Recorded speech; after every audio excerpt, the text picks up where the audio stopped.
당신들 지금 물건을 훔쳤으면 각오는 했겠지? 저희는 물건을 훔치지 않았다고요. 어디 동양인 주제에 말대꾸를 해? 잔말 말고 경찰서로 가서 얘기해. 잠시만요. 저희는 한국에서 왔어요. 우리는 누구나 비행기를 타고 세계 여행을 할 수 있습니다. 그래서 각 나라에는 많은 외국인 관광객들이 방문하고 있는데요. 그 중에서도 우리 한국인 관광객들은 외국인들에게 특별한 인상을 주고 있는 것 같습니다. 오늘 소개해드릴 사연은 영국에서 이 같은 한국의 긍정적인 이미지를 이용했다는 일본 여성의 사연입니다. 그녀는 경찰에게 도둑으로 몰리는 상황에서 한국인이라고 거짓말을 하자 놀라운 결과로 이어졌다고 하는데요. 과연 그녀에게는 무슨 일이 있었던 걸까요? 일본 여성의 사연입니다. 감동의 모든 것 애청자 여러분. 영상 시작 전 좋아요와 불우이웃을 위해 끝까지 시청 부탁드립니다. 안녕하세요. 일본인이지만 지금 한국에 살고 있고 한국인으로의 삶을 꿈꾸고 있는 나나입니다. 일본에서 태어나 초등학교를 졸업할 때까지 살았어요. 부모님은 일본에서 식당을 운영하셨는데 아무리 식당을 운영해도 나아지지 않는 형편 때문에 더 나은 삶을 희망하셨죠. 그러던 중 삼촌이 한국과 관련된 무역업을 하고 계셨는데 한국에서 일본 음식의 반응이 좋다는 말을 전하셨습니다. 부모님은 당신들이 만든 음식을 맛있게 먹는 사람들을 보는 걸 항상 좋아하셨는데 한국에서도 일본 음식들을 좋아한다는 말을 들으시고 한동안 고민에 빠지신 것 같았어요. 새로운 도전을 하고 싶지만 마음에 걸리는 건 저였다는 걸 나중에 알 수 있었죠.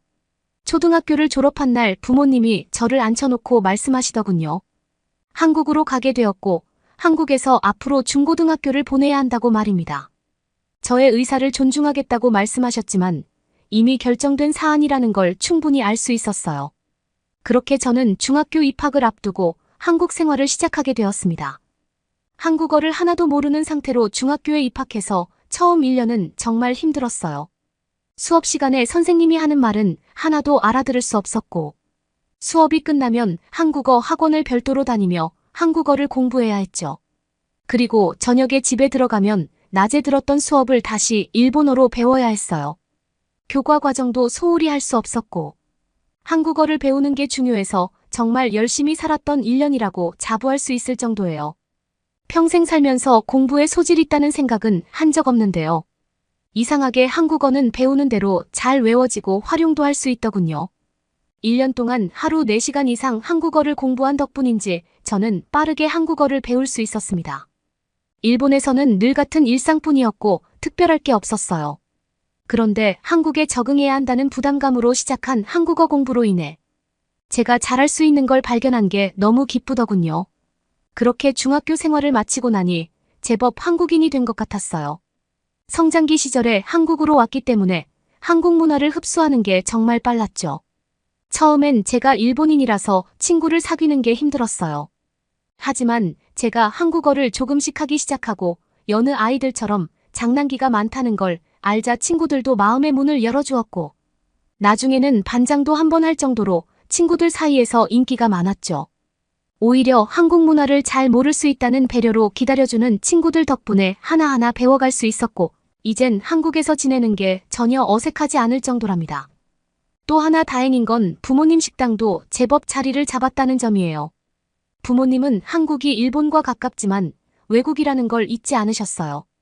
그래서 재료 손질이나 손님들을 대우하는 것 하나에도 많은 신경을 쓰셨죠. 그런 노력을 한국 사람들이 알아주었는지 찾는 손님들이 늘었고 동네 맛집이라고 검색되기 시작하더니 점심시간이나 저녁시간 같은 식사시간이 아니어도 가게는 항상 손님들로 붐비기 시작했습니다. 부모님은 일본이 아닌 한국으로 와 장사를 하길 잘했다고 생각하시며 초심을 잃지 말자는 말로 서로를 다독이는 모습도 자주 볼 수 있었어요. 어느새 저는 중고등학교도 졸업하고 대학교에 입학했습니다. 한국에서 생활하는 게 너무 즐겁고 익숙해 부모님이나 저 모두 일본으로 다시 돌아간다는 건 생각하지 못하고 지냈죠. 그렇게 대학교 생활이 시작되었는데 제가 다니는 대학에 일본인들이 있었어요.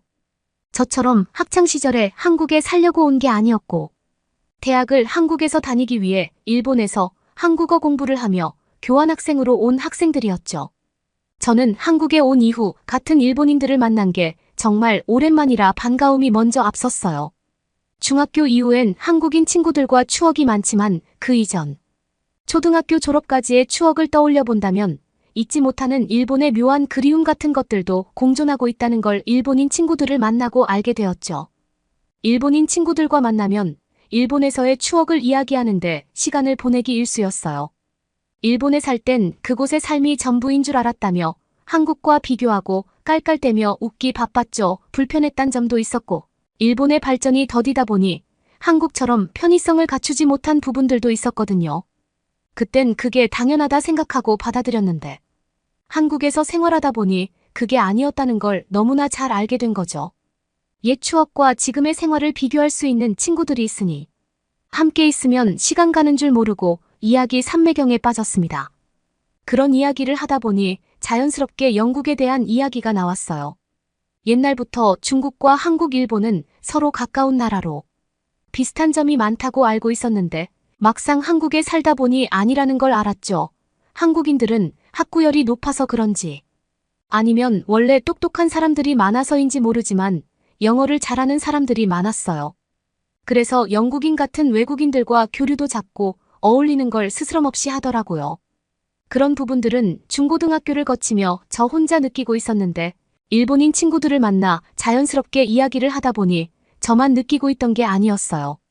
일본에서는 영국인을 보면 쉽게 다가가지 못하는 존재로 생각하는 경향이 있거든요. 영어를 못하는 이유도 있겠지만 뚜렷하게 말하기 어려운 다른 요인도 있죠.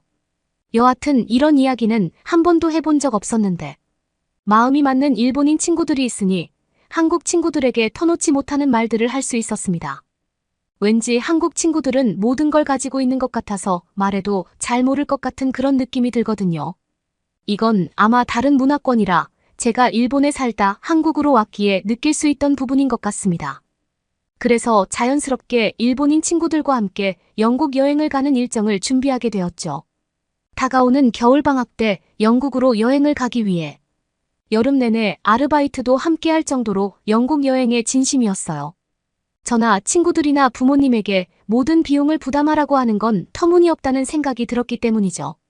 힘들었지만 함께 꿈꾸는 여행이 있어서 즐겁게 보냈던 게 기억에 남습니다. 드디어 겨울이 되고 겨울방학을 이용해 영국으로 여행 가게 되었어요. 공항에 도착해 기분이 너무 좋았는데 우선 숙소로 이동하고 부모님께 드릴 선물을 사기로 했죠. 보통 여행 마지막에 선물을 산다는데 그러면 돈을 많이 사용해 좋은 선물을 사드리지 못할 것 같았어요. 그래서 여행 첫날 무리하지 않는 일정을 짤 겸 쇼핑을 하며 부모님 선물을 사기로 결정한 거죠. 영국에 도착해 호텔에서 체크인을 하고 숙소로 올라가기 위해 엘리베이터에 탑승했어요. 문을 닫고 올라가려는데 한 영국인이 뛰어오는 게 보이더군요.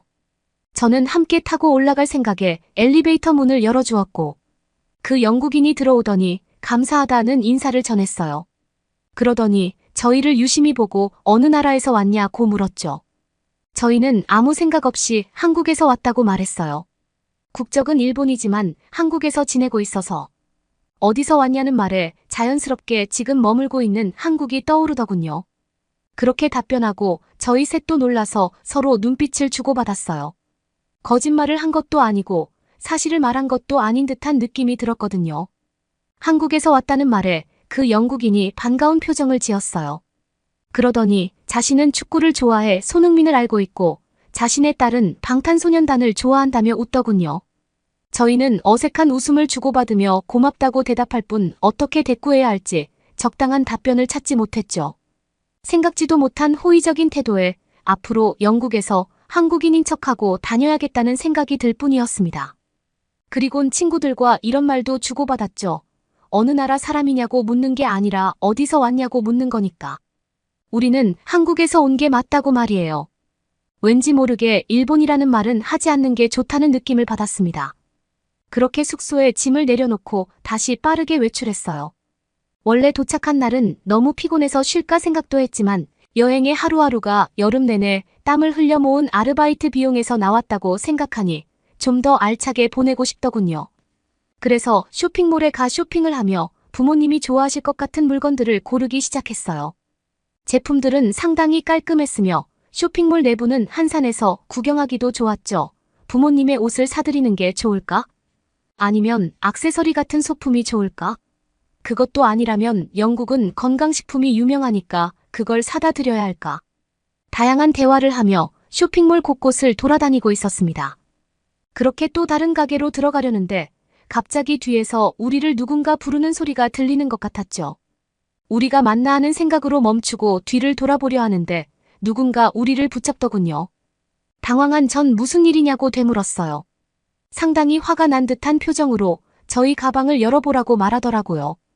그때 일본인 한 친구가 방금 전 구경하고 나왔던 액세서리 가게의 사장인 것 같다고 말했어요. 그런데도 저희는 상황을 인지하지 못했죠. 경찰이 오고 나서야 액세서리 가게 사장이 우리를 붙잡은 이유를 알게 되었습니다. 방금 전 액세서리 가게에서 반지와 목걸이를 착용해봤어요. 부모님 선물을 사러 왔는데 어느 순간 저희가 사고 싶은 걸 본다는 생각에 빠르게 다시 나왔죠. 그런 모습을 지켜봤던 액세서리 가게 사장은 우리가 물건을 훔치고 나갔다고 의심하고 부랴부랴 저희를 따라왔더군요. 언제 불렀는지 경찰관까지 합세해 저희를 구석으로 몰아넣고 추궁하는 듯 질문을 하기 시작했어요. 한 경찰관은 일본인 친구의 가방을 열어보려는 행동도 거침없이 하고 있었죠. 왜 이런 대우를 받아야 하는지 당혹스럽고 어떤 대처를 하는 게 맞는지 머릿속에 아무것도 떠오르지 않아 정말 우리는 훔쳐가지 않았다는 말만 반복하고 있었습니다. 그때 갑자기 옆에 있던 친구가 우리는 한국인이라는 말을 하기 시작했어요. 한국인이고 친구들이랑 관광 왔는데 왜 이러는 거냐며 물건을 훔치지 않았다고 믿어달라고 말했죠. 갑작스런 일본인 친구의 말에 저는 당황했어요. 상당히 뜬금없다고 생각했거든요. 도둑으로 몰리는 상황에서 한국인이라니 전혀 연관성이 없어 황당하다는 듯 친구를 바라보게 되었습니다. 그런데 제가 친구를 쳐다보는 그 순간 갑자기 주인 눈빛이 달라지는 걸 느꼈어요. 그 주인을 스쳐 지나면서 친구에게 시선이 머물렀는데 그 주인 표정이 아차 싶었던 거죠. 다시 고개를 돌려 가게 주인과 경찰관을 바라봤는데요. 방금 전까지만 해도 벽 쪽으로 우리를 몰고 추궁하듯 몰아세우던 기세가 하나도 느껴지지 않았어요. 소란스러운 상황에 주변에 상당히 많은 사람들이 모여 있었는데 그들의 눈빛도 달라졌죠. 친구가 한국인이라고 말을 하기 전까지만 해도 문제를 일으킨 외국인 취급을 받았거든요. 마치 그럴 줄 알았다는 눈빛으로 아무도 저희 말을 믿어주지 않고 귀 기울여주지 않았어요. 그런데 친구가 한국인이라는 말을 하자마자 주변 사람들은 마치 저희 마음을 알고 있다는 듯 저희를 동정하고 있었습니다. 상당히 억울하고 당황했겠다는 표정으로 저희를 바라보고 있었으니까요. 방금 전까지만 해도 친구의 가방을 내놓으라고 말하며 억지로 빼앗아 가방을 열려고 했던 경찰관이 상당히 정중한 목소리로 미안하다는 말을 전했어요. 가방을 열고 가방 속을 뒤지려는 순간이었는데 지퍼를 닫고 두 손으로 친구에게 가방을 전해주더군요. 억지로 조사하려고 해 미안하다며 연신 사과했어요. 아마 오해가 있었던 것 같은데 제대로 된 확인도 없이 일방적으로 처리하려 했다는 걸 거듭 사과했죠. 그러면서 신원 확인이 필요하니 여권을 보여줄 수 있냐고 영국 경찰이 묻더군요. 여권을 보여달라고 할 줄은 몰랐는데 하마터면 이때 거짓말이 들통날 뻔했죠. 하지만 당연히 보여줄 수 있다고 말하고 가방을 뒤졌어요. 사실 여권을 들고 나오지 않았거든요. 친구들에게 혹시 너희는 여권을 가지고 나왔냐고 한국어로 물었어요. 그러자 친구들도 가방을 뒤지며 확인하는 행동을 했고 여권이 호텔에 있다는 답변을 역시 한국어로 했습니다. 사실 해외여행을 처음 하는 거라 신분 확인을 위해 여권을 소지해야 한다는 걸 알지 못했어요. 그래서 처음부터 챙겨 나오지 못했죠. 그래서 그런 사정을 설명했어요. 해외여행이 처음이라 호텔에 두고 왔다고요. 영국인은 한국어를 알고 있는 것 같았어요. 저희끼리 가방에 있으면 꺼내보라고 말하던 한국어를 알아듣는 것 같았거든요. 사정을 전해들은 영국 경찰은 저희가 자연스럽게 한국어를 구사하는 걸 보더니 알았다고 말했어요. 다음부터는 안전을 위해 여권을 꼭 챙겨서 가지고 다니는 게 좋을 거라는 충고도 해주었죠. 알겠다고 답한 저희는 그대로 숙소로 다시 돌아올 수밖에 없었습니다. 도무지 심장이 두근거리고 다리가 떨려 더 이상 쇼핑을 할 수 없었거든요. 숙소에 들어와 혹시나 경찰이 따라오진 않았을까. 방 밖을 좌우로 살피고 문을 잠근 채 안도의 한숨을 쉬었습니다. 한국인이면 모두 다 통과된다는 사실이 너무 신기했어요. 이럴 줄 알았으면 진짜 한국인 친구도 함께 데려올 걸 그랬다는 후회도 들기 시작했죠. 한국에서 생활할 때 느꼈던 한국에 대한 감정이 단순히 한국에만 있는 게 아닌 것 같더군요. 영국에 직접 다녀와 보니 오히려 영국에 있을 때 더 느낄 수 있었죠. 한국과 일본 중 정말 선진국이라고 느껴지고 세계와 함께 성장하고 있는 건 한국이었어요. 이렇게 영국에서 한국 사람이라는 것 하나만으로 호의적이고 위기를 넘길 수 있다니. 전혀 상상도 못했으니까요. 내 나라에서 지낼 땐 몰랐는데. 다른 나라에 살고 또 다른 나라를 여행하고 나니 나라가 주는 이미지가 상당히 중요하다는 걸 알았어요. 진심으로 한국이 부러워지는 순간이었습니다. 여러분은 이번 사연을 통해 어떤 것을 느끼셨나요? 경찰에게 도둑으로 오해받는 상황에서 한국인의 위상을 피부로 느낄 수 있었던 일본 여성의 사연이었습니다. 사실 외국에서는 자신의 신분과 개인정보에 대해서 거짓말을 해서는 안 됩니다. 이 같은 일은 개인에게 큰 위험으로 다가올 수도 있고 이로 인해 국가 간의 신뢰에도 부정적인 영향을 미칠 수 있는데요. 해외에서 한국인에 대해 호의적이라는 사실은 기쁜 일이지만 한국인의 지위가 부정적인 수단으로 이용된다면 우리 한국인들은 절대 용서하지 않을 것입니다. 구독과 좋아요 부탁드리며 사연자분께 전해드릴 댓글도 남겨주시면 전달해드리겠습니다. 그러면 더욱 감동적인 다음 사연으로 넘어가겠습니다. 교복하면 일본인데 무슨 한국을 가? 한국은 아직 일본을 따라오려면 한참 멀었어. 스위스 교육부에서 일하는 여성이 한국으로 출장을 가지 않겠다며 따지고 있습니다. 그녀는 갑자기 가게 된 파견도 싫은데 무엇보다 마음에 안 드는 게 바로 한국으로 간다는 사실이었다고 하는데요. 심각하게 짜증이 난 표정으로 한국 공항에 도착한 그녀 기분이 상당히 안 좋아 보입니다. 그런 그녀에게 다가오는 한 여성은 그녀를 태우고 밤늦은 시간 그녀에게 산을 가자는 제안을 하게 되었다고 합니다. 이 늦은 밤에 도대체 왜 그녀에게 이런 제안을 하는 건지 그때까지만 해도 그녀는 의심투성이었다고 합니다. 하지만 그녀는 곧 심각한 차이와 현실을 인정할 수밖에 없는 일들을 맞이하게 되었다고 하는데요. 과연 그녀가 한국으로 오게 된 사정은 무엇이고 그녀에겐 어떤 사연이 있을지 오늘 함께 들어보도록 하겠습니다. 안녕하세요. 여러분 베로나라고 해요. 반가워요. 혹시 제 이야기를 듣고 있는 사람 중에서 여러분들은 스위스에 대해 얼마나 알고 있나요? 저는 스위스인이지만 사실 스위스 빼고 어느 나라에 대해서도 잘 몰라요. 보통은 그렇지 않나요? 아마 다른 나라를 안다고 말하겠지만 국가 이름만 들어봤지 보통 그 나라에 유학을 가거나 장기간 여행을 가지 않고서는 보통 내가 사는 나라가 아닌 다른 나라에 대해 잘 안다고 할 수 있는 사람이 더 없지 않을까요? 스위스야 뭐 관광이 주 수입원이기 때문에 관광으로 오시는 분들이 많아서 잘 아실지도 모르겠지만요. 제가 알고 있는 나라는 그나마 미국이었던 것 같아요. 미국은 세계 최대 다문화 국가의 강대국인데다 공용어와 세계 공용화폐 때문에 이름만 아는 국가들에 비해서는 익숙하다고 볼 수 있죠. 사실 그 외로 별 관심도 없고 왜 알아야 하는지도 딱히 의욕이 없어요. 이랬던 제가 스위스가 아닌 다른 나라에서 겪었던 일을 이렇게 사연으로 쓰게 됐다는 게 참 웃음만 나오네요. 제가 한국으로 갑자기 가게 된 건 바로 스위스에서 대통령이 2년 안에 스위스 안에 초중고 교복 착용을 의무화한다는 계획을 대대적으로 불과 얼마 전에 발표하게 된 게 발단이 되고 말았어요. 처음에 이 발표가 있은 후에는 모든 사람이 비웃고 좀 어이가 없어 했었죠. 그게 스위스 내 분위기였어요. 그런데 모두가 그 발표에 이렇게 진심으로 정부가 나설지 몰랐죠.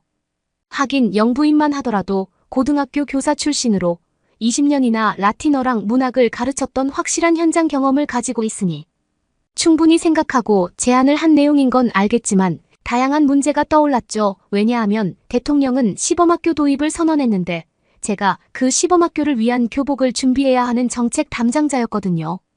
그래서 저는 가장 모범적인 사례로 꼽히는 한국으로 갑자기 출장을 가게 되었어요. 레퍼런스를 봐야 충분히 참고를 할 수 있었으니까요.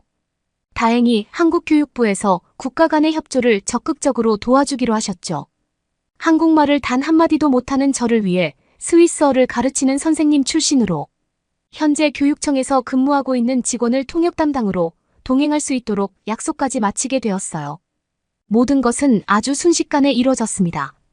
이제 와서 하는 이야기지만 처음에 갈 때만 해도 솔직히 저는 일본으로 가는 게 더 낫지 않냐고 강력하게 주장했던 사람 중 한 명이었어요. 교복하면 당연히 일본 아닌가요? 그러고 모든 문화면에서도 일본이 한국보다는 훨씬 더 선진국이라는 선입견을 가지고 있었거든요. 저 말고도 많은 직원들이 일본을 가자고 할 줄 알았는데 이상하게도 다들 한국으로 가는데 동의하더라고요. 상사도 무조건 한국으로 가야 한다고 강력하게 말씀하셨고, 그래서 저도 더 이상 일본으로 의견을 내지 못한 채 가게 됐어요. 지금은 이 선택이 완벽히 맞았다는 걸 알지만 그때만 해도 불만투성이었죠. 가는 나라도 만족스럽지 못했지만 특히 더 불만이었던 이유는 다름 아니라 교복 의무화를 준비하고 있는 담당자로서 이게 우리나라에서 잘 이루어질까?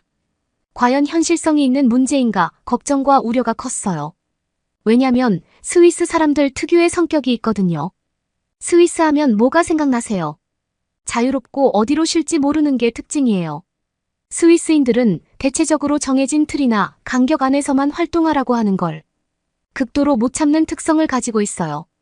게다가 가장 컨트롤하기 힘든 아이들의 스위스 아이들에게 교복을 강제로 입혀야 한다니 넘어야 할 산이 끝도 없이 보이더라고요. 게다가 저는 학생들과 소통하기가 힘들어 교직에 있다가 나와 교육부에서 일을 하게 된 건데 학생들과 또 직접 만날 생각을 하니 지난 시절 힘들었던 것들이 생각나 스쳐 지나갔어요. 스위스 교육부 장관에 따르면 일단은 소수 공립학교부터 시작하고 차츰 교복 의무화가 진행될 거라고 했는데요. 교육부 장관도 교복 착용이 모든 문제를 해결할 기적 같은 해결책이 아닌 것은 알지만 시도해볼 만한 가치가 충분히 있다며 주장했어요. 이렇게 의무화 시도를 하는 데는 학생들이 갈수록 절제력이 부족해지고 규율을 불량하게 지키지 않고 성적은 하락한 문제의 배경이 있어요. 게다가 얼마 전에 이슬람 여성들이 입어야 하는 긴 드레스인 아바야도 종교적인 교복이라며 교내 착용을 금지시키며 엄청난 논란이 있었는데 그것도 교복 의무화를 촉발시킨 원인이자 이 문제들을 해결하기 위한 시도일 거예요. 정교 분리 원칙을 헌법 1조에 규정한 스위스는 2004년 3월 초등 및 중등교육기관에서 표면적으로 종교적인 복장과 상징 착용을 금지하는 법을 제정하기도 했어요. 무슬림 여성이 머리에 두르는 히잡이나 차도르 유대교의 전통 모자, 키파 등을 쓰는 것에 대해 스위스의 초중고교에서 전면 금지하기도 했죠. 다양한 문제가 야기되긴 하겠지만 당연히 이게 가져올 긍정적인 변화들과 결과가 있을 거라 충분히 생각해요. 정부에서도 아마 이런 교복 의무화는 교복을 입으면 지금 현재 가장 비싸고 가장 고급스러운 것을 입으려 하는 학생들의 낭비 문제, 유행하는 것들을 꼭 입어야 하는 옷에서 오는 빈부격차 문제도 해결할 수 있을 거라 보는 것 같더군요. 저도 이건 심각한 문제이기 때문에 다 같은 교복을 입고 학생들 사이에서 그들이 느끼는 차이점을 없애주고 옷을 고르고 고민하는 시간을 줄여주고 돈을 아껴주는 다양한 장점이 있는 이 제안이요. 마음에 들지 않은 건 아니에요. 사실 찬성에 더욱 가깝죠. 그저 저의 걱정은 이걸 학생들이 어떻게 받아들이고 따라오느냐 이거예요. 정말 예측하기 힘든 게 아이들이라 그들의 마음은 감히 예측하기도 어렵거든요. 저희 부모님의 윗세대 때는 교복을 입고 학교에 다녔는데 그게 좋아 보일 것 같다며 찬성한다는 반응이시더라고요. 이렇게 긍정적인 반응이 많지만 부정적인 반응을 꺾기도 만만치 않아 보여요. 교원단체에서는 이제 근본적인 해결책이 될 수 없다는 지적을 하면서 교복 의무화에 반대하고 있긴 해요. 우리나라에서는 1968년도 학생들이 주도했던 시위 이후에 공립학교 교복 착용을 하는 관행이 아예 역사 속으로 사라지고 말았거든요. 스위스도 교복을 아예 안 입는 건 아니에요. 일부 사립학교나 사관학교에서는 입고 있죠. 하지만 스위스 지역에서는 자유롭게 입는 게 당연하고 흔하게 여겨져요. 하지만 복장 문제는 갈수록 골치를 앓게 되면서 많은 사회적인 문제들을 발생시켰어요. 그래서 이번에 공립학교 교복 의무화를 실험하겠다는 거죠.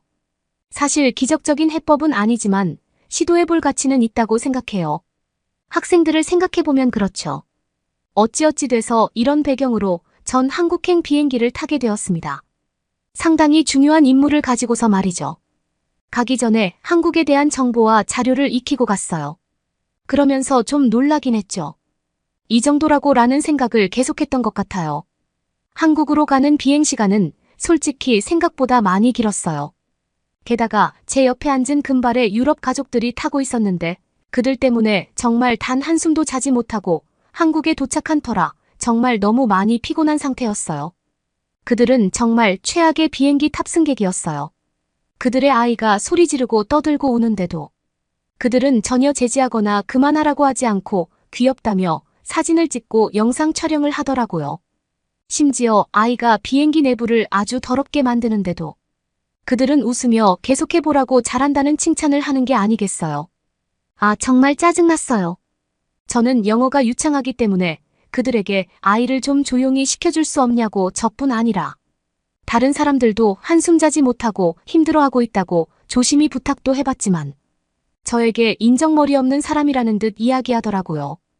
발음을 들으니 영국 사람이 분명한 것 같은데 어떻게 그렇게 매너가 없는지 글을 쓰면서도 또 화가 나네요. 다른 사람은 가만히 있는데 왜 그렇게 유난을 부리냐.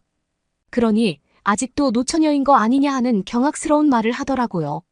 솔직히 아이만 없었으면 버럭 화내고 시비가 붙을 만한 상황이었어요.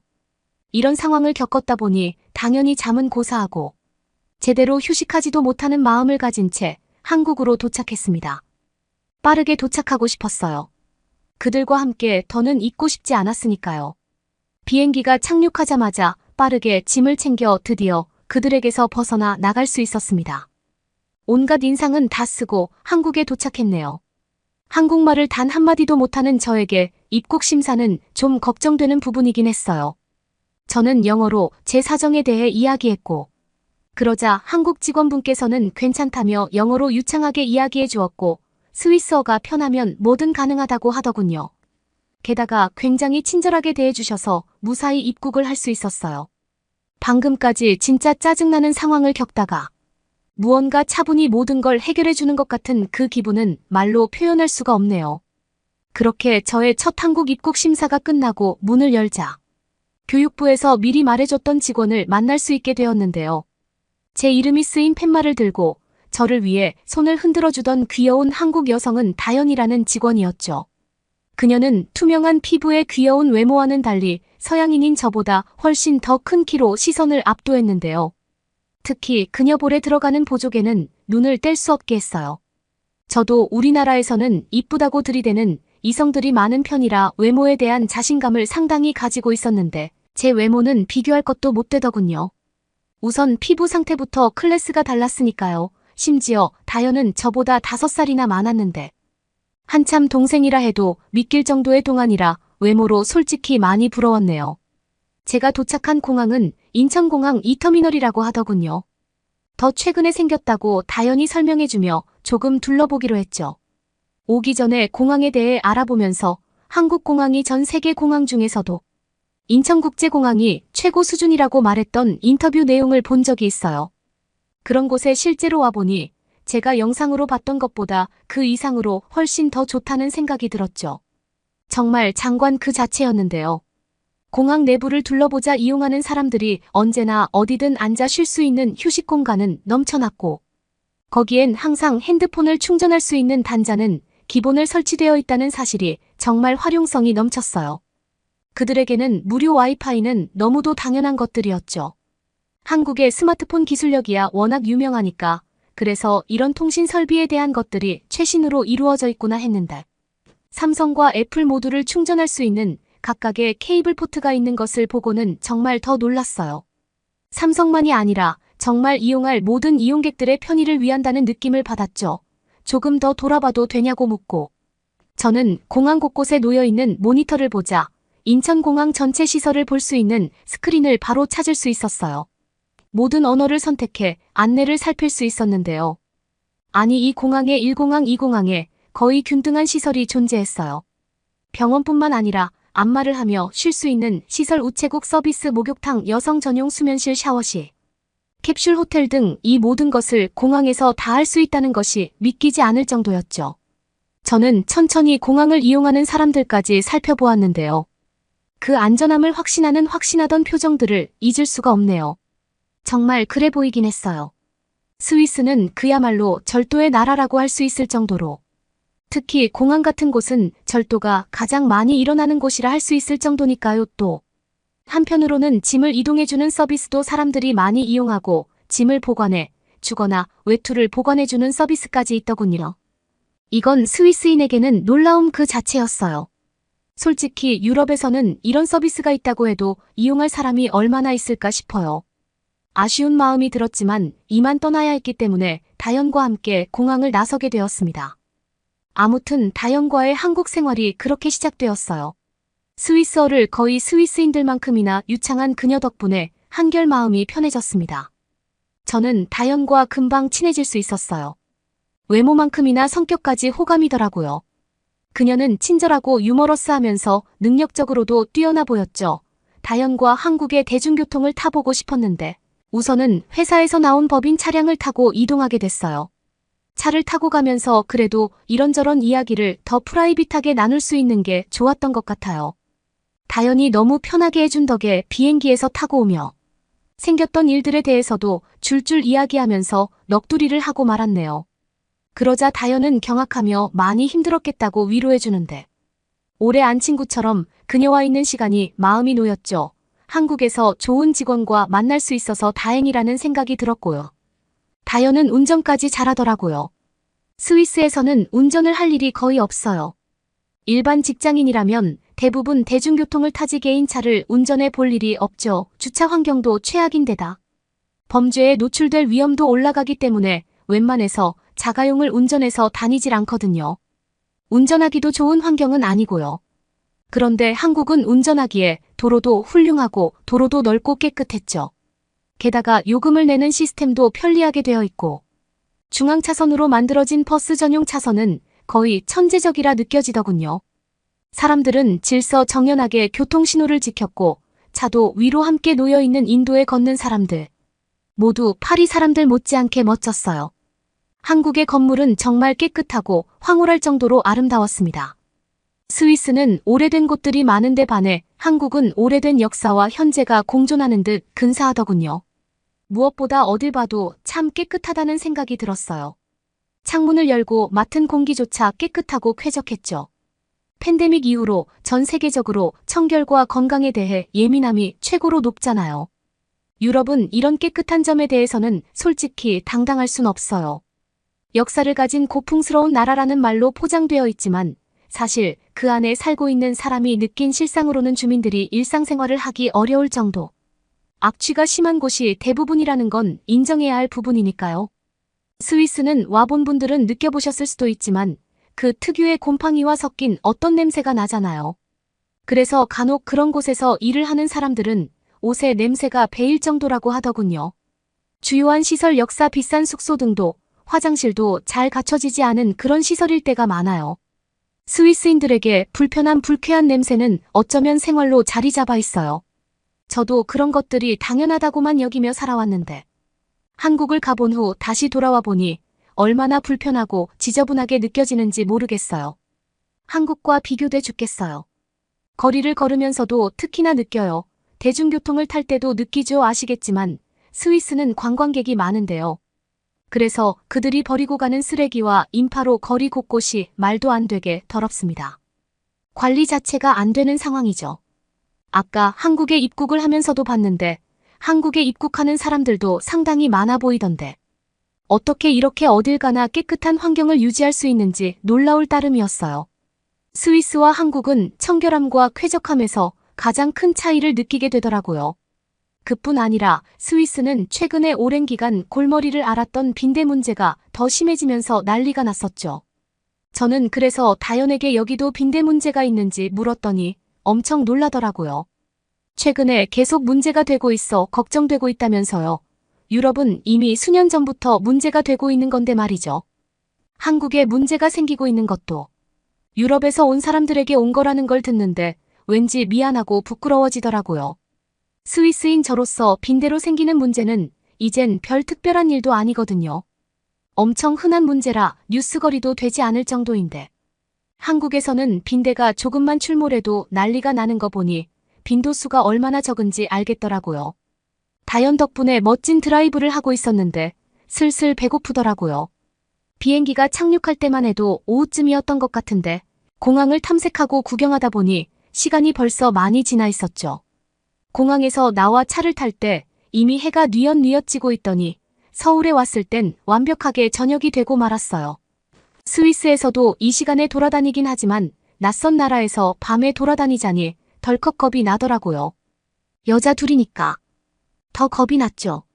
다현은 저에게 완전히 자신 있는 말투로 한국에서 가장 자신 있다고 할 수 있는 게 바로 이 치안 문제라며 괜찮다고 밥을 먹고 한국의 야경을 보지 않을래 하며 제안을 했어요. 첫날을 멋지게 기억하게 해주고 싶다면서 말이죠. 산이라는 소리에 솔직히 좀 무섭고 걱정이 됐어요. 의심스럽기도 했죠. 그래도 다현은 좋은 사람 같으니 그러자고 했고, 다현과 저는 남산이라는 곳을 가서 남산이 내려다 보이는 레스토랑을 가기로 했습니다. 남산이라는 곳은 한국의 상징과도 같은 곳이라고 했어요. 서울을 표시할 때 남산을 일러스트한다고 하더군요. 서울은 봐도 멋진 곳이었는데 남산은 아름다움의 결정체들을 한눈에 볼 수 있는 장소였어요. 정말 최고였어서 한국을 방문할 예정인 사람들에게 무조건 남산은 꼭 가봐야 한다고 적극 추천을 하고 싶어요. 케이블카를 기다리는데 사람들이 정말 너무 많아서 그 밤에도 이렇게 이용하는 사람이 많냐며 놀랐어요. 한국의 저녁은 유쾌하고 건강했고 또 안전한 게 온몸으로 느껴졌습니다. 배가 너무 고파하는 저를 위해 다현은 온 첫날이니까 근사한 곳에서 밥을 먹자며 남산에서 서울 야경이 한눈에 내려다 보이는 곳에서 식사를 하자고 했죠. 다현 덕분에 한국에 오는 길 겪은 진상들의 일은 벌써 잊어버렸었죠. 그 멋진 공간에서 저는 다현과 맛있는 식사도 하고 즐거운 대화를 하는 시간을 가졌어요. 정말 그날은 시간 가는 줄 모르겠더라고요. 대화를 하다 보니 우리는 공통 관심사도 겹쳤고 아무래도 둘 다 학교에서 아이들을 가르치는 선생님으로 일했던 경력이 있기 때문에 통하는 것들이나 고민하는 부분도 상당히 유사했어요. 그녀에게 왠지 모를 동질감이 느껴지면서 그녀가 더 좋아졌죠. 하지만 그만둔 이유에 대해서는 나중에 이야기해 주겠다는 거예요. 저는 제가 그만둔 이유에 대해 이미 다 이야기했는데 이미 친해졌다고 생각했지만 저 혼자만 그렇게 생각했던 건가 하는 생각에 솔직히 좀 서운했네요. 사실 제가 선생님을 그만둔 이유는 평생 교직 생활을 꿈꿨지만 실제로 일해본 현실은 제 모든 꿈을 아주 뭉개버리고 말았거든요. 저는 중학교 교사였거든요. 일을 하고 버티다 교사를 그만두는데 가장 크게 영향을 미친 건 솔직히 돈이에요. 처우가 말도 안 되는 수준이거든요. 교사 초봉이 최저임금이랑 거의 비슷해요. 특히 중학교 초임 교사 월급은 아마 한국 돈으로 200만 원 중 반대 정도 되거든요. 이건 OECD 평균보다도 30% 더 낮은 금액이에요. 그런데 악명 높은 스위스 물가 아시죠? 그걸 감당하기도 어려운 수준이에요. 아예 생활이 안 되죠. 또 업무 강도는 다른 나라에 비해 심각할 정도로 높죠. 그래서 직업을 포기하려고 하는 사람들이 정말 많아요. 지난 학기에만 2,000명도 더 넘는 교사가 스위스 학교에서 부족해서 인력난에 시달리고 있는 현실이에요. 이런데 누가 교사를 하고 싶겠어요? 초등학교 교사의 경우에는 평균 800시간 이상을 수업해야 하는데 연봉이 높은 것도 아니고 처우가 대단한 것도 아니거든요. 그래서 선생님을 하겠다는 교사 지원자 수는 줄어들고 있어요. 이러면 당연히 교사 한 명이 봐야 하는 학생 수는 늘어나도 일의 강도는 높아지고 또 그만두고 하고 있습니다. 문제는 또 다른 문제를 야기시키죠. 스위스 교육계는 갈수록 문제는 심각해지고 나아질 기세가 없어요. 스위스 교사들이 가지고 있는 오래된 문제죠. 최근에도 이 문제로 교사들이 전국적으로 파업에 나서고 말이 많습니다. 엎친 데 덮친 격으로 최근 심해진 인플레이션 때문에 교사를 하고 차라리 학원 강사나 다른 일자리를 알아보는 편이 훨씬 낫다며 학교를 나가는 사람들이 대부분이에요. 저도 그런 경우였죠. 그뿐 아니에요. 이왕 이야기하는 것 속 시원하게 모든 현실을 여기에 털어놓고 싶네요. 지금 현재 스위스는 초등학교 저학년만 빼고 모든 학급에서 피해 학생이 최소 1명 이상이 학교 폭력에 시달리고 있는 상황입니다. 지금 교육부 장관도 점점 날이 갈수록 심각해지는 학교 폭력 문제를 해결하기 위해서 학교 폭력 전담 단속반을 창설하자고 할 정도니까요. 스위스 교육계는 이미 전부 다 알고 있는 사실이에요. 얼마 전에 교육부에서 700만 명 학생들을 대상으로 설문조사를 했거든요. 그런데 그 결과 설문지에서 초등학교 고학년에서는 5%, 중학교에서는 6%, 고등학교에서는 4%가량이 괴롭힘을 당하고 있다고 밝혀졌어요. 그런데 더 창피한 건 이것도 어느 정도 가려져 있는 수치라는 의견이 나오고 있거든요. 언어적, 신체적, 심리적 폭력 전부 다 심각한 상황인데요. 교내에서 자신을 방어할 수 없는 피해자가 계속해서 발생하고 놀림이나 모욕은 일상이 될 정도예요. 남학생들은 주먹다짐이나 신체적인 고통도 있고 여학생들은 심리적인 폭력이 많다고 대답하고 있어요.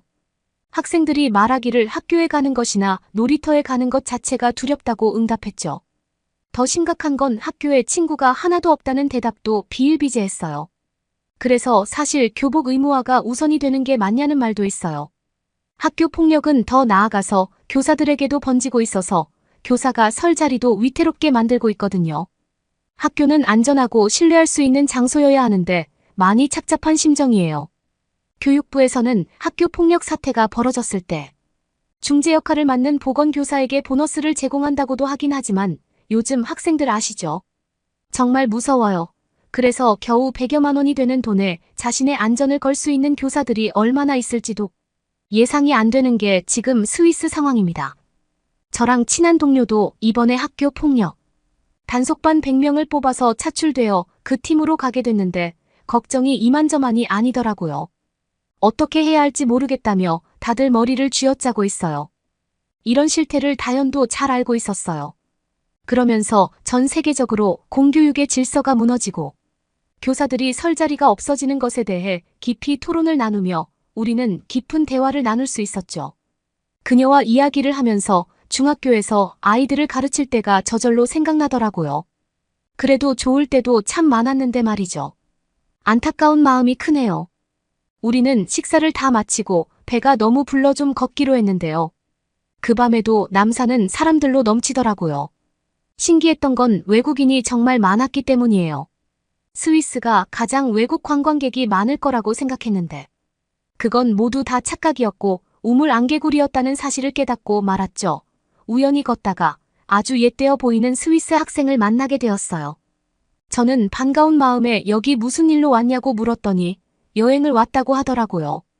한국에서 살고 싶다고 하면서요. 저는 타국에서 만난 스위스 학생이 한국에 살고 싶다는 말을 하니까 왠지 마음이 좀 이상해지더라고요. 그러면서 다현에게 너무 예쁘다면서 한국어 공부도 열심히 하고 있어요. 라는 말을 한국어로 하더라고요. 제가 잘 못 알아들으니 다현이 통역을 해줬어요. 스위스 아이들이 한국어를 제2외국어로 선택하고 더 나아가서 한국어에 대한 열정이 남다르다는 건 이미 알고 있었는데 실제로 마주하니까 현실이 느껴지더라고요. 생각해보면 요새 학교에서 한국어 수업을 듣는 비율이 정말 많아졌다는 건 이미 수치로 봐왔거든요. 스위스 교육에서는 한국어를 포함해서 독일어, 스페인어, 중국어 등 4개 언어 정규과정이 운영되고 있는데 파리의 많은 학교에서는 한국어를 듣고자 하는 학생들이 많아서 오히려 더 신설하고 늘리자는 말이 나오고 있거든요. 스위스 학생은 신이 나서 본인의 이야기를 이어갔는데요. 그는 경복궁도 멋졌고 왕이 살았던 곳을 실제로 보는 경험을 했다며 한강에서 배를 탄 경험까지 다양한 이야기를 들을 수 있었죠. 그들은 단순히 한국어의 언어만 좋아하는 게 아니라 한국의 문화 모든 것을 사랑하는 게 느껴졌어요. 스위스는 앞으로도 한국어를 배우려고 하는 학생들이 늘어날 거예요. 교육부에서 봤던 내용으로는 스위스 전역에서 한국어 수업은 50곳 이상이 추가로 개설됐고 2018년도에 비해서 5년 만에 3배 이상이 늘어난 말도 안 되는 수치였죠. 예전에는 일본어를 선택하는 학생들이 많았는데 이제는 한국어가 완전히 아이들의 마음을 사로잡고 있다는 이야기겠죠. 저는 그 학생에게 한국어를 왜 공부하게 됐는지 물었더니 K-팝 춤과 한복에 관심이 생기면서 한국어 공부를 시작했다면서 한국어가 워낙 어려워 3년 정도 공부를 하고 나서야 이제 자신감이 붙어 재미있다고 하더라고요. 그러고 그 아이는 한국어를 더 공부해서 한국문화교류단체에서 일하고 싶다는 이야기를 했어요. 최근에 한국어를 공부하면 대학 입시에도 많은 도움이 된다고 해서 학부모들 사이에서도 굉장히 붐처럼 자리 잡고 있거든요. 스위스에서 한국의 인기를 견인하는 건 아마도 K-팝이 큰 영향을 차지하고 있어요. 지금 아이들의 나이는 특히나 문화에 열광할 때라 핫한 K-팝 문화를 가장 동경하고 있거든요. 제 주변에도 방탄소년단은 거의 다 팬일 정도로 많이 좋아하니까요. 이들은 한국어뿐 아니라 성인까지 한국의 다양한 문화에 관심이 많아서 실제로 스위스에 한국어 어학원이 많이 생겨나고 있어요. 하지만 제 생각에는 스위스에서 한국어 인기를 단순히 K-팝 하나 때문이라고 정의하기는 어려운 것 같아요. 스위스 사람들이 생각했을 때 한국은 기술이 많이 발전되어 있는 나라라서 공학 분야로도 많은 걸 배울 수 있는 선진국이라 생각하기 때문에 한국 유학이나 취업을 하고 싶어 하는 사람들도 꽤 많거든요. 최근에 스위스 대학교의 한국학과 경쟁률이 수십 대 1 이상인 걸 보면 반응을 알 수 있죠. 스위스 국립대학의 한국어가 경쟁률은 35대 1까지 가니까 정말 들어가기 쉽지 않아요. 그래서 교육부에서도 한국어가 원래는 제3외국어로 배웠는데 이제는 제2외국어로 변경돼서 한국어를 가르치는 교사를 많이 뽑고 있어요. 아직 한국어 현지 맞춤형 교재를 개발해야 하는 과제가 남아있긴 하지만 곧 이루어질 것으로 보여요. 그만큼 한국이 스위스에서는 완전히 대단한 정도 위치긴 해요. 지금 시병대들에겐 거의 절대적인 나라죠. 그런데 고민이 한국어의 인기는 높은데 취업 자리가 쉽지 않으니까 한국으로 유학을 가거나 취업을 다 가버리면 스위스의 젊은 세대에 공백이 생길까봐 정부에서도 큰 우려를 가지고 있어요. 왜 저 말고 다른 사람들이 다 한국으로 가는 게 당연하다고 주장했는지 한국에 와서야 분명히 알게 된 계기였습니다. 저는 한국이 얼마나 대단해졌는지 인정할 수밖에 없었어요. 그것도 단 하루 만에 말이죠. 다영과의 행복한 첫날을 마치고 다음날 지정되어 있는 한국 학교를 방문하게 되었습니다. 한국 학교에서 놀랐던 점이 많았어요. 우선 학생들은 저마다 어떤 카드를 찍고 학교를 들어가고 있었는데요. 저는 다연에게 그게 뭐냐고 물었더니 학생들의 학생증인데 출입할 수 있는 카드로도 사용된다고 하더군요. 감탄할 수밖에 없었죠. 외부인 출입도 막고 이상한 사람을 제한할 수 있는 데다가 아이들의 출결까지 완벽하게 관리될 수 있잖아요. 한국 사람들은 정말 기발한 생각들을 아무렇지도 않게 하는 것 같아요. 저도 엄격한 절차를 거쳐 학교 내부로 드디어 들어가게 되었습니다. 학생들이 생활하는 전반적인 하루를 살펴보기로 했어요. 학교 시설은 전자칠판은 물론 1인당 패드를 지급하는 최첨단 장비에다가 종이로 된 책을 병행해서 사용하고 있었죠. 아날로그와 현대의 조화를 한국은 상당히 잘 융화시키는 것 같아요. 또 한국 학생들을 보고 놀란 건 정말 아침 일찍 등교를 하더라고요. 그 아침에도 이렇게 밝고 웃는 표정으로 등교를 한다는 게 신기하고 좋아 보였어요. 스위스는 학교마다 차이는 있지만 일반적으로는 주 4일제로 운영되고 아침 8시 정도부터 시작해서 오후 4시 정도면 끝나는데 한국은 자율로 학습까지 하는 제도가 있더군요. 그건 분명히 자율인데 학생들이 그걸 남아서 스스로 공부를 한다는 것도 놀라웠죠. 한국 학생들이 똑똑하다는 건 누구나 아는 사실이잖아요. 교직에 있을 때도 한국 교육을 따라 해야 한다는 말이 많았고 오바마 전 미국 대통령도 몇 번이나 공식 석상에서 한국 교육 시스템에 극찬을 했기 때문에 웬만한 사람들은 한국 교육의 퀄리티가 얼마나 대단한지는 알고 있을 거예요. 그런데 그걸 직접 목격하고 나니까 한국이 이 정도로 다방면이 선진국이라는 사실에 계속 감탄만 했네요. 열심히 하는 학생들을 보니까 이 정도로 공부를 하기 때문에 그런 결과를 내는 거구나 싶었죠. 게다가 점심시간에도 단어를 외우며 공부를 하는 학생들도 많이 보였어요. 스위스는 점심시간에 아주 긴 휴식을 가지거든요. 보통 1시간 반에서 2시간 정도인데 이때 학생들은 점심 식사를 위해 학교 식당을 이용하거나 집으로 가서 먹고 오기도 해요. 하지만 대부분 다시 돌아오지 않는 경우도 아주 많아서 문제죠. 왜 집으로 가서 먹냐고 물어보면 맛이 없는 급식 때문이라고 하는데 한국 급식실은 저에게 또 한 번의 충격을 안기고 말았습니다. 급식실이라고 불리는 공간 안에는 호텔 뷔페처럼 샐러드 바부터 아이들을 위한 완벽한 식단이 구성되어 있었어요. 야채와 단백질의 식단 조화가 완벽했죠. 다연에게 들었는데 한국은 이렇게 매일매일 다른 식단으로 완벽하게 조합이 되어 나온다는 사실이었습니다. 이럴 수 있는 데는 한국 영양사들이 한참 자라는 아이들에게 최고의 영양식단을 짜고 교육계에서도 학생들이 먹는 것은 최선으로 두고 있기 때문이라고 했죠. 이런 정도라면 우리나라 학생들도 집에 가는 일은 없을 텐데 하는 생각이 들었어요. 사실 양식 위주의 식단을 하는 서양에서는 한국 식단이 정말 얼마나 부러운지 몰라요. 영양제로 아무리 먹어봤자 실제로 음식을 먹으며 섭취하는 것과는 천지 차이잖아요. 어릴 때 아이들의 식습관이나 영양 상태는 어쩌면 평생을 따라다니며 생성되는 뼈대 같은 건데 학교에서부터 이렇게 신경 쓴다는 게 대단했어요. 게다가 한국은 무상급식으로 중학교까지 운영을 하고 있었죠. 선진국이라 평가받는 여러 나라에서도 이렇게는 못하거든요. 게다가 한국 학생들은 질서도 잘 지키고 본인이 음식을 받으면 밝게 인사를 하는 모습이 좋아 보였어요. 한국 학교는 정말 교육을 위해 존재하는 공간 같았습니다.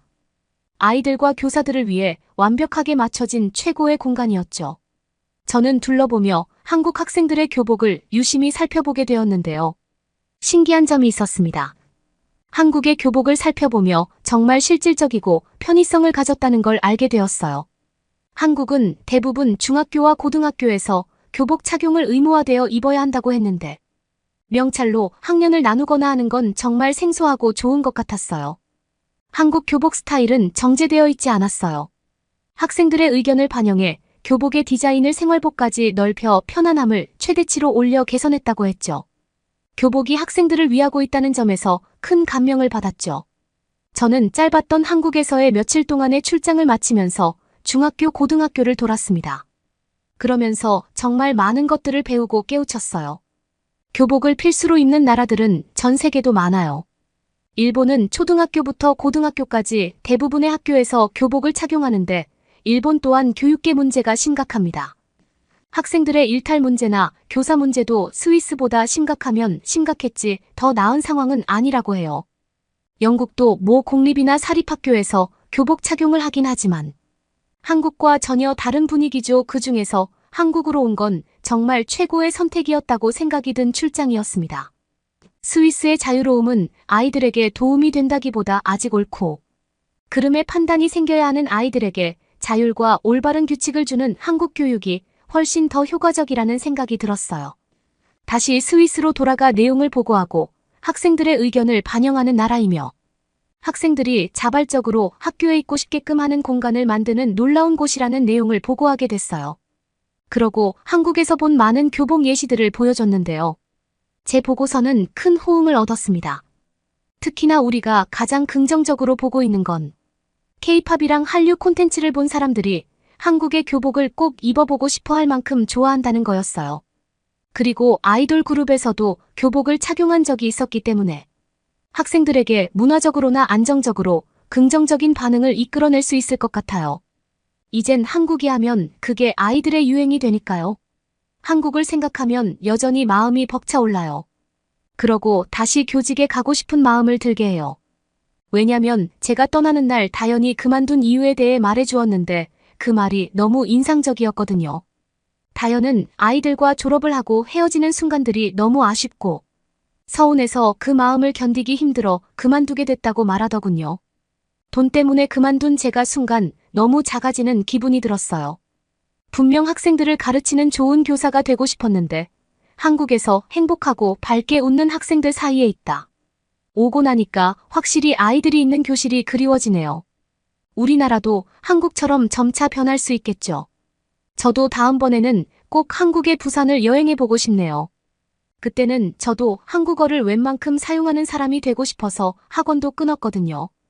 여러분은 어떻게 보셨나요? 응원과 격려의 한마디씩을 댓글로 남겨주시기 바랍니다. 사연자분들에게 전달해드리겠습니다. 실제 사연 제보를 받고 있습니다. 채택되신 분께는 작은 선물도 보내드리고 있습니다. 저희의 사연이 여러분의 하루에 작은 힘이 될 수 있었으면 좋겠습니다. 감동적인 사연을 주변 분들과 이야기 나눠보세요.